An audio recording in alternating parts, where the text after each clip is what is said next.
Hey guys, Tierra here with Doc Girl Fitness, and today's video is all about answering your questions on my experience with my hip surgery.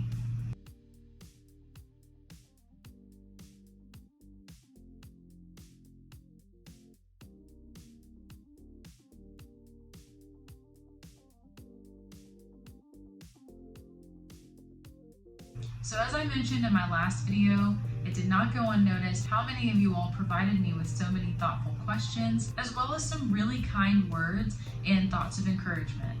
As far as the questions go, I've looked through every single Instagram DM, email, Facebook message, and all the comments on all of my different videos on YouTube. And I've noticed that a lot of the questions are very similar to each other and can be broken down into 4 big categories. So that will be how this video is structured. Also, before we get started, only a small percentage of people that watch my videos are actually subscribed. So if you do end up liking this video, consider subscribing. It's free and you can always change your mind if you want to later. I hope you enjoy this video. The first big category we'll start with was why I needed the surgery.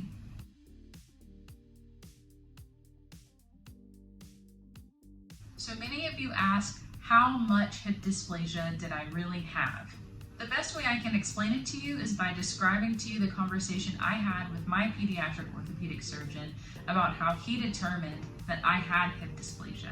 The way that my doctor described it to me was through a value called the center of edge angle. Now there is a lot that he told me went into the diagnosis of hip dysplasia, but this center of edge angle is what he used to describe to me the severity of my dysplastic hips. The way he explained this value to me was through levels of severity. If the value is anywhere between 20 to 25, he explained that this meant a lesser severity hip dysplasia, and that if the value was less than 20, then it was associated with a more severe hip dysplasia. The value of my left hip was around 15, and the value on my right hip was even less than that, but I can't remember the exact number. Because of this, as well as the amount of pain I was experiencing on a daily basis, it was my pediatric orthopedic surgeon's recommendation that I move forward with surgery. Many of you also asked how much time passed between the time I was diagnosed with hip dysplasia and the time that I received the surgery. So, for context, I initially was seen by an adult orthopedic surgeon who was somebody that I reached out to see if they would be willing to fix my hip labral tears. It had already been discovered a while ago that I had bilaterally torn hip labrums, and that was the only issue that I knew I was suffering from. I went to this adult orthopedic surgeon requesting him to fix my hip labral tears, and he told me that I had some bigger issues, some underlying issues that needed to be fixed. He then referred me to the pediatric orthopedic surgeon who performed my surgery, and at that time I was officially diagnosed with hip dysplasia. So that initial appointment with the adult orthopedic surgeon was in the first week of September of 2020. The day I was officially diagnosed with hip dysplasia was September 29th, 2020, and then I had my surgery on November 4th, 2020. So about a month had passed between the time I was diagnosed and the time that I had my surgery.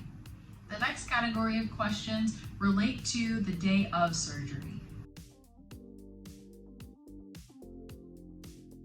Many of you asked if I was nauseous the day I had my surgery. I'd actually be very interested to know why that's a question many of you asked, and if you feel comfortable letting me know that, please let me know in the comments section below. Funny enough, I did have some nausea just immediately after waking up from the procedure, and it was explained to me that the nausea I personally experienced was because I was given some pain medicine not too long after waking up from surgery, and I took that pain medicine on an empty stomach because I wasn't really feeling like eating at the time, and then that was associated with some nausea.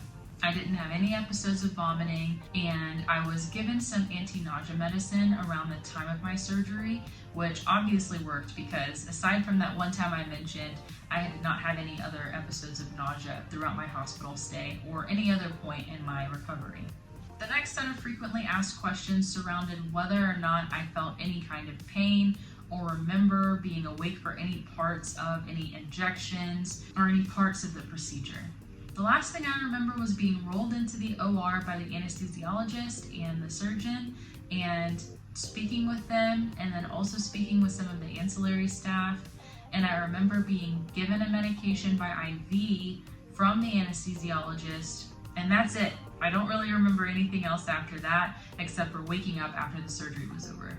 So to answer your question, no, I wasn't awake for anything else other than getting some medicine through an IV in my arm, and then I woke up after the surgery was complete. A really poignant question that many people asked as well was, how was getting this surgery in the middle of a pandemic? That's a really great question, and I will say it was a very interesting experience. The only thing that having the surgery during a pandemic really affected was how many people I was able to see while I was in the hospital, given a lot of restrictions regarding visitor policies.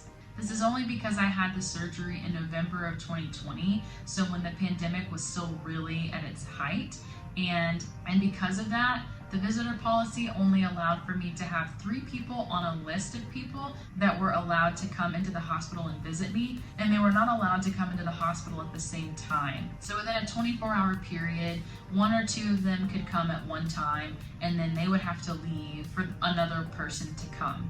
So my mother and my father and my fiance were able to see me during that 5-day period, but everyone else I was able to see after I left the hospital. Other than that, I would say my experience would probably be very similar to anybody else's experience not during a pandemic. The next category of questions all relate to everything immediately post-op. One frequently asked question was about the attire I wore to make sure I always felt comfortable. So during that post-operative period, I wore a lot of things that made me feel really warm and snuggly. I'm typically always cold, and then I had this surgery in November, so I wore a lot of 2-piece sets with long sleeve shirts and long pants. I don't know why I lived in the matching sets specifically, but I think it's because they were just really easy to keep up with, and they were so comfortable and easy to put on and take off in a time period where I had limited mobility.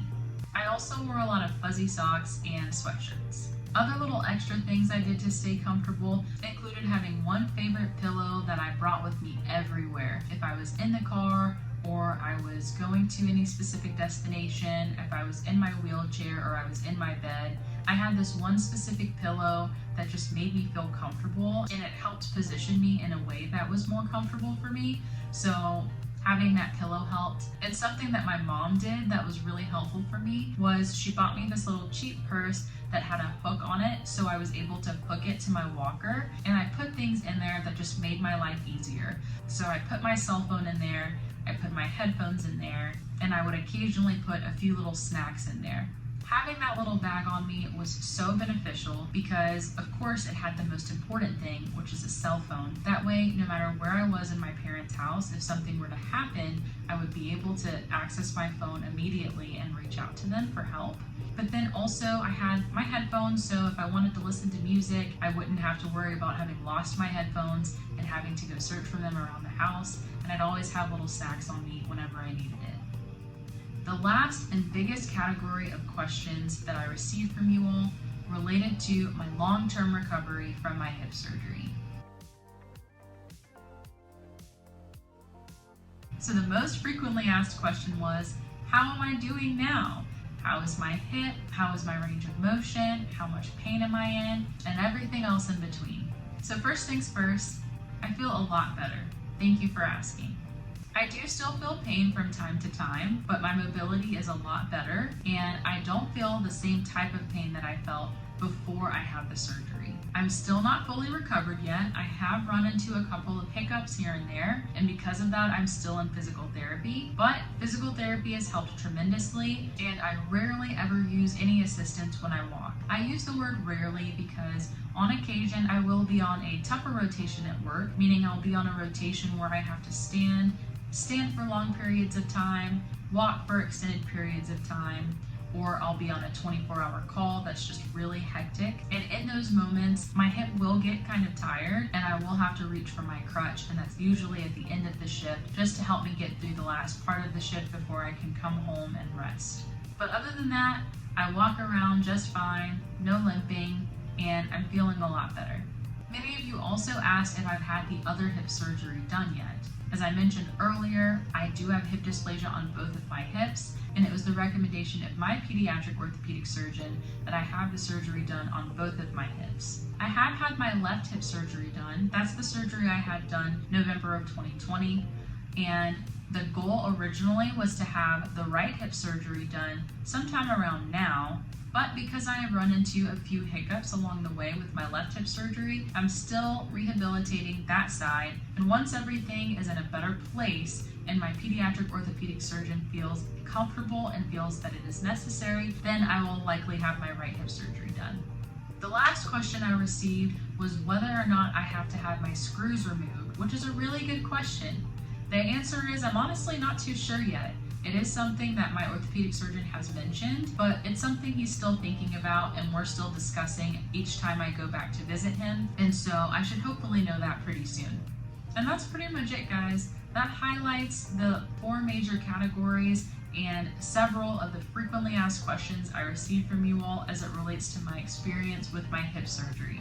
If you liked this video and you have more questions, or you feel like you want a more detailed answer as it relates to some of the questions I addressed in this video, let me know in the comments section below. And if I get enough feedback about it, then I'll make a part 2 to this video where we go through even more questions and we go into more depth about my experience. I've said this before, but I honestly can't say it enough. Thank you so much for your kind thoughts and your words of encouragement through this time period.